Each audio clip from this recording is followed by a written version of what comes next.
Vamos a saludar con nuestra primera invitada, la asambleísta Vilma Andrade. Ella es asambleísta de la Izquierda Democrática. Vamos a hablar con ella sobre la posición de la Izquierda Democrática ante el proyecto de ley creando oportunidades, proyecto que el día de ayer fue rechazado por el CAL y tendrá que ir nuevamente al Ejecutivo. El Ejecutivo tendrá un tiempo, o se tomará todo el tiempo posible para hacer cambios en ese proyecto de ley y tratar de convencer pues a los asambleístas. Bueno, vamos a saludar con doña Vilma. ¿Cómo está? Un gusto tenerla en este espacio a los tiempos, asambleísta. Muchísimas gracias, apreciado Jaime, Carla, un saludo afectuoso a la audiencia. Realmente un gusto estar con ustedes. Muchas gracias. Bueno, no podemos dejar de comentar sobre lo que está pasando en las cárceles, asambleísta. Es lamentable lo que está viviendo el país, no solo Guayaquil, porque este problema ha llegado a otros centros de rehabilitación social del país. ¿Cuál es el criterio desde su punto de vista como asambleísta? Bueno, yo creo que esto es el reflejo claramente de lo que está sucediendo en el Ecuador. Las bandas delincuenciales del narcotráfico se han tomado no solamente lo que está ocurriendo en las cárceles, lo lamentable es que se han tomado en ciertas zonas del país. Y esto nos puede derivar en un problema, ya de hecho es un problema de Estado. Aquí implica un trabajo absolutamente coordinado de todas las instituciones. No es solamente el control de las cárceles, es afuera realmente donde tiene que habilitarse un sistema de seguridad que implique realmente en que el país no permita que estos tentáculos del narcotráfico intervengan y se introduzcan prácticamente con normalidad. Los carteles de la droga, están ciudades enteras tomadas. Si nosotros cerramos a esa realidad, que no es de ahora, no es de los 4 meses de este gobierno, recordemos, viene siendo un problema arrastrado de muchos años, que ha sido puesto en alerta en ciertas circunstancias y que no se han tomado los correctivos. ¿Por qué la unidad de lavado de activos, el servicio de rentas internas, en realidad todas las instituciones, la superintendencia de compañías no tienen una adecuada coordinación para evitar que se generen empresas de papel que por atrás solamente están lavándose del dinero fruto del narcotráfico y haciendo prácticamente propiedad de inmensas fortunas que de la noche a la mañana aparecen? Eso tiene que ser controlado, porque si no, lo que estamos viendo, que sobre todo en el cordón fronterizo, hemos visto en los últimos procesos electorales, y fue denunciado inclusive por el propio consejero del Consejo Nacional Electoral, que estaban las mafias del narcotráfico financiando campañas electorales de autoridades locales o quién sabe de autoridades en general. Eso no puede seguir ocurriendo. Entonces aquí hay que abordar el tema con una ley de seguridad integral. Recordemos que muchos de los sistemas de seguridad fueron desmontados, que no se han entregado los recursos pertinentes para que esto ocurra, pero creo que hemos llegado a un límite. Esto es realmente insostenible. Esto no solamente que desgarra ver el dolor a la final de madres, de familiares, de los quienes están reclusos y que están sufriendo justamente por estas espantosas muertes que, si las vemos, son similares a las que ocurren en México. Los carteles de Sinaloa actúan así con las decapitaciones, actúan de esa manera generando el terror y el miedo y lógicamente penetrándose en la sociedad. Eso es lo que nosotros debemos enfrentar. No es solamente el control de las cárceles, eso es insuficiente, es un tema absolutamente integral de todos los elementos de seguridad, pero también de toda la estructura del Estado.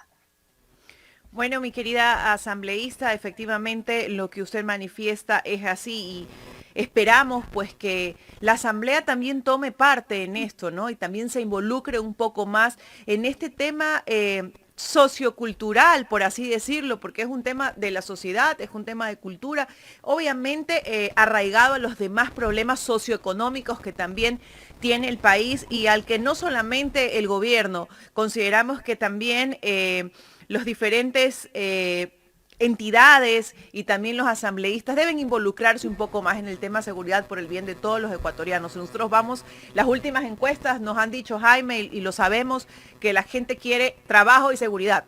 trabajo y seguridad. Eso es lo que la gente pide. Pero bueno, hablando de trabajo, vamos a ir efectivamente al tema del proyecto Creando Oportunidades, a quien pues Izquierda Democrática le puso un alto el día de ayer en las votaciones. ¿Qué es lo que ustedes como partido consideran de este proyecto? ¿Consideran que realmente es un proyecto que puede tener algún tipo de correcciones o que definitivamente no pasa dentro de la posición de Izquierda Democrática? Bueno, primero quiero concluir que sí, la Asamblea también está abordando el tema de seguridad. Justamente mi compañero Ramiro Narváez es presidente de la Comisión de Seguridad y está trabajando en coordinación con absolutamente todos los organismos de seguridad. Bueno, y sobre el tema laboral, en general sobre la propuesta, mire, yo ahí he tenido una diferente posición, porque yo creo que, primero, sobre de que la Constitución le da la facultad exclusiva al presidente de la República de definir la política económica, tributaria y fiscal. La Asamblea no tiene esa potestad. Nosotros jamás podemos proponer el más mínimo cambio en estos tres ámbitos. Por lo tanto, cuando el presidente de la República, quien esté de turno, porque nos guste o no, el señor Guillermo Lasso ganó las elecciones y por lo tanto él tiene que definir esta política económica, remite un proyecto económico urgente o de cualquier naturaleza en esa vía, le habilita. La Constitución ahí nos da la potestad de legislar, de consensuar, de escuchar, de participar y de buscar inclusive participación técnica y también desde la base social de todos los actores para enriquecer la propuesta. Yo creo que en este caso ya es llover sobre mojado. Yo creía que la Asamblea tenía que dar curso para permitir que más bien enriquezcamos la propuesta, cambiemos los temas que están incómodos y que resultaban absolutamente absurdos en unos casos y que entreguemos al país una propuesta. En este momento sabemos la situación que está ocurriendo, pero bueno, en todo caso habrá que esperar. En este momento tiene 5 días el CAL para remitir al Ejecutivo el proyecto que ha sido negado y en el que se establece claramente cuáles son las condiciones de inconstitucionalidad que establece la Unidad Técnica Legislativa y la mayoría del CAL, y por lo tanto le piden que subsane. Ahí ya es la decisión del Ejecutivo, que podría corregir, moderar, modificar el proyecto y remitirlo nuevamente a la Asamblea Nacional. Esa podría ser una de las alternativas que estoy segura que más bien será tomada de esa manera. Asambleísta, bueno, los diferentes movimientos han dicho que no es que están en contra de las propuestas del presidente, sino están en contra de que se afecte a esa clase media. ¿Usted considera realmente que estas propuestas están afectando a la clase media?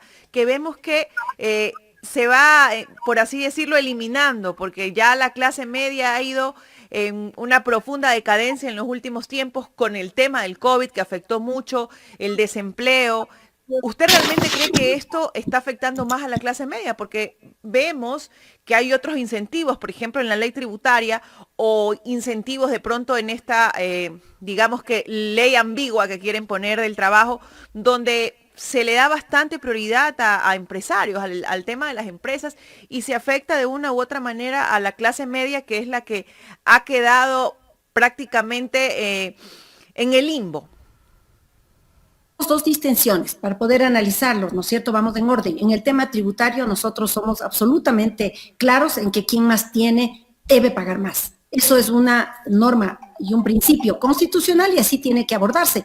A mí me parece muy interesante, por ejemplo, en la propuesta, porque hay que ver lo positivo también. No podemos dejar de ser objetivos. Y lo positivo, por ejemplo, es que ahora quien tiene patrimonios en paraísos fiscales y que están a través de empresas o personas naturales, pues inscritos en paraísos fiscales, tienen que ser pagados también el impuesto. Creo que hay que darle vuelta al impuesto de patrimonio, por supuesto, que más paguen las empresas que las personas naturales. Y eliminar el impuesto a la herencia me parece que es absurdo, tiene que pagarse, tiene que seguir pagándose, pero lógicamente podría haber una deducción para quienes ya pagan la contribución por 2 años para todo lo que significa, pues, el patrimonio. En ese sentido, y las contribuciones en la base que ha estado planteada por el Ejecutivo, nosotros la teníamos que cambiar, teníamos que subir justamente la base contributiva para que no afecte a la clase media, porque a veces parecería un gran valor frente a lo que no tienen capacidad de cobro muy pocos ciudadanos, solo 3 de cada 10 ecuatorianos tienen empleo adecuado, por lo tanto, creamos que eso tenemos que subirle esa base. Teníamos la capacidad, o sea, todos esos temas tienen que ser abordados. Y ya en el ámbito laboral, que es otro tema que tiene que enfocarse también, a mí me parece importante algunos cambios, porque ustedes me habrán escuchado en la época de campaña, sin saber todavía quién va a ser el presidente de la República, siempre mencioné la necesidad de que el país se abra a nuevas modalidades de contratación, por ejemplo, para el sector agropecuario, para los emprendedores, para los pequeños y microempresarios. Dígame usted si ellos tienen la capacidad de contratación con todos los beneficios establecidos en el Código Laboral, cuando es un pequeño taller de mecánica, qué sé yo, una pequeña cafetería, un pequeño restaurante de barrio. Tenemos que pensar en ellos tenemos que pensar para que tener la capacidad de crecer, de emprender y de contratar también, pero lógicamente de ninguna manera podemos dejar normas discrecionales que pueden llevar a que se afecte el empleador, se afecte el trabajador. En ese sentido, había que hacer cambios, ponerle restricciones y poner sobre todo que sea, como es ahora, el Ministerio de Trabajo el que garantice los derechos de los trabajadores. Esos cambios se los puede hacer, pero hay que conversar con los jóvenes, con los microempresarios, con los emprendedores también, cómo veían ellos la propuesta. Cuando contratan a un personal por 3, 4 meses y no les resulta eficiente, la liquidación les cuesta 1 año. Entonces, ahí también hay que poner ojo. Yo siempre seré objetiva y creo que la madurez y mi experiencia me ha llevado a que siempre ser objetivos. No podemos ver solo blanco y negro. Tenemos que ver los matices y los matices precisamente llevaban, yo creo que sí, a dar oportunidades laborales en ámbitos y corregir, lógicamente, lo que he señalado para que no se preste a exageraciones y peor a discrecionalidades y afecten los derechos de los trabajadores. Asambleísta, pero con eso no podemos vulnerar los derechos de los trabajadores. No podemos aceptar que dentro de ese nuevo código que se plantea por parte del gobierno, el trabajador tenga que también indemnizar al empleador. Cosas pero así. ahí, apreciado Jaime, recordemos algo, y creo que es bueno que los ecuatorianos sepan, eso ya consta en el Código Laboral. Hoy mismo, si un trabajador o un empleado pues rompe el contrato, no cumple con el sistema de contratación al que ha sido establecido, le tiene que indemnizar al empleador con 15 días. O sea, ya existe. Lo que me parece mal es que eso no esté derivado justamente con faltas injustificadas. Tiene que haber, lógicamente, un juez, en definitiva, que es precisamente el Ministerio de Trabajo, que tiene que garantizar para que eso no ocurra. ¿Y qué hicieron ahora? Le copiaron exactamente lo del Código Laboral. Revise usted el artículo 70 de esta propuesta con el Código Laboral. Las faltas, todo lo que implican las faltas para los trabajadores está idéntico, solamente que cambiaron, que ahora más bien en vez de 15 días de beneficio para el empleador sea de 1 mes. Yo creo que hay que entrar un poquito más al análisis y por supuesto para mí era que, por ejemplo, no puede ser 2 faltas, 2 atrasos injustificados y por decisión del empleador le dice hasta luego al trabajador, eso jamás puede darse. Tiene que ser faltas injustificadas, pero además tienen que ser reconocidas y por el ente de control, que en este caso es el Ministerio de Trabajo. En esos temas podríamos haber cambiado, teníamos que haber modificado, porque si no, quedémonos con ese código laboral de 84 años, que usted sabe, apreciado Fernando, si vamos a reformar ese código, nos faltará los 3 años, un poco más que tenemos en la Asamblea para poder hacerlo. Y por lo tanto, la inmovilización le afecta para mí, le debo decir, al emprendedor, al que tiene un pequeñito negocio y quiere emprender y no puede contratar personal porque no le da esa capacidad realmente de tener todos estos beneficios. Cuando nosotros estamos hablando de derechos, debemos hablar de la mayoría. Y la mayoría en este momento no tiene trabajo. 7 de cada 10 ecuatorianos no tienen empleo, están en las calles, están deambulando, están tratando de sobrevivir. Para ellos legislemos, para ellos busquemos que efectivamente haya normas para que no sigan migrando. Están migrando a realidades y a economías que tienen estos cambios, que tienen estas de alguna manera flexibilizaciones, pero que les permite tener oportunidades de trabajo. Busquemos cómo equilibramos, cómo no afectamos sus derechos, pero también cómo les damos oportunidades a los pequeños emprendedores, a los microempresarios para empezar y habilitar su trabajo contando con la participación de trabajadores y de mano de obra. Y en el tema de estabilidad laboral, ahora un trabajador en ese proyecto de ley tenía que esperar hasta 4 años para tener estabilidad. Ese es otro de los puntos. Eso lo podríamos regular también.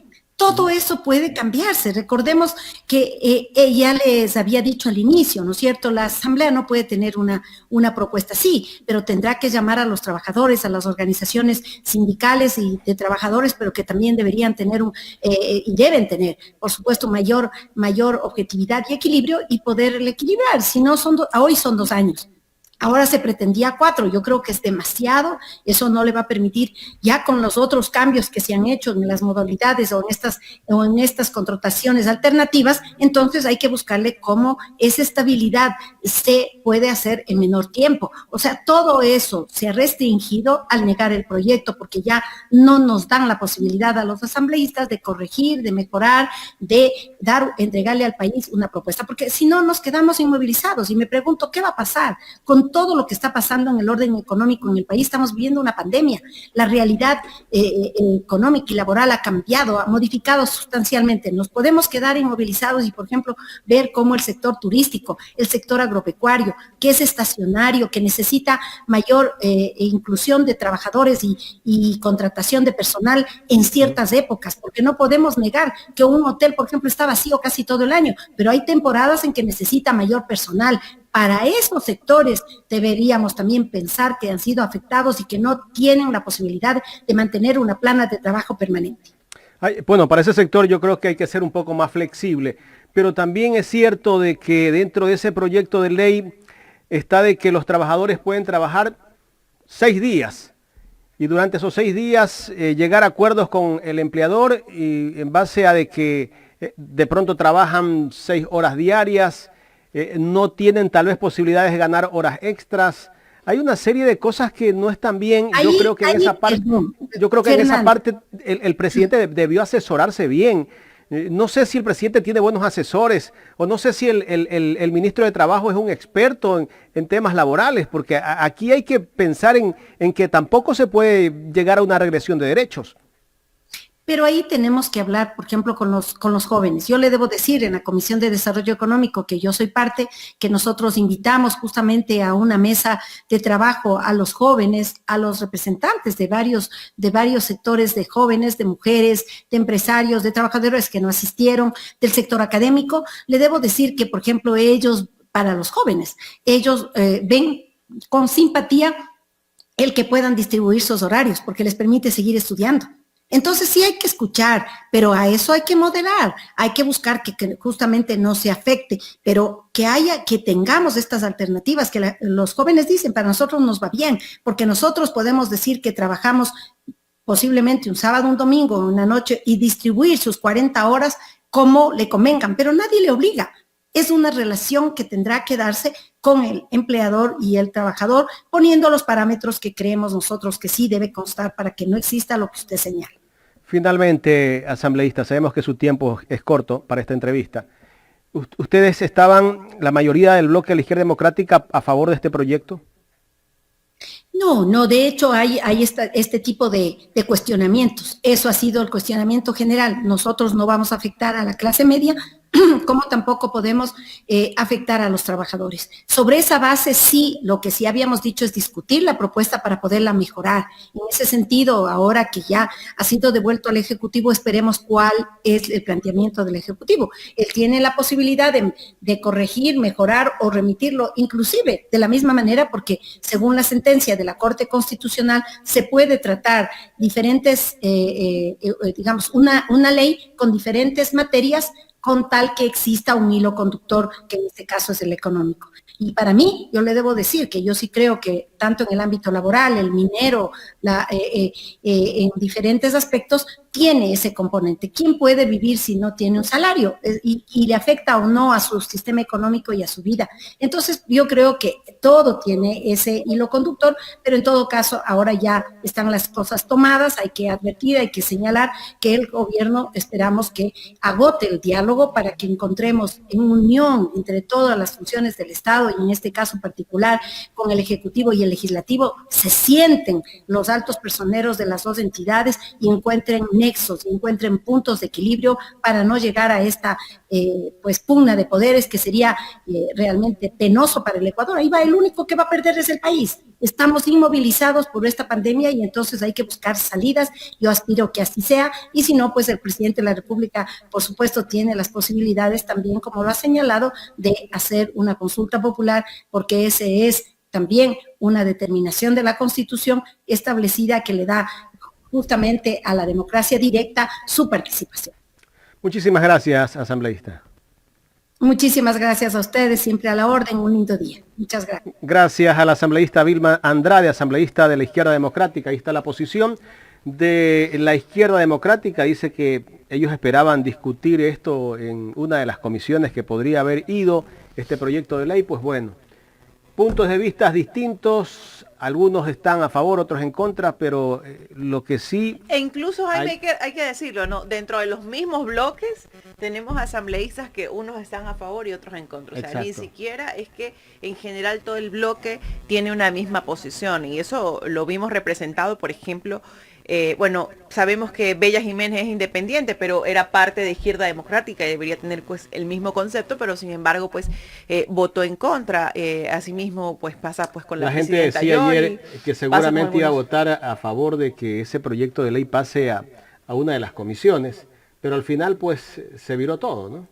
Así es, así que yo creo que el presidente Lasso va a tener que hacer realmente un análisis muy exhaustivo de ese proyecto de oportunidades, creando oportunidades, porque definitivamente hay muchas cosas por analizar y muchas cosas por evaluar.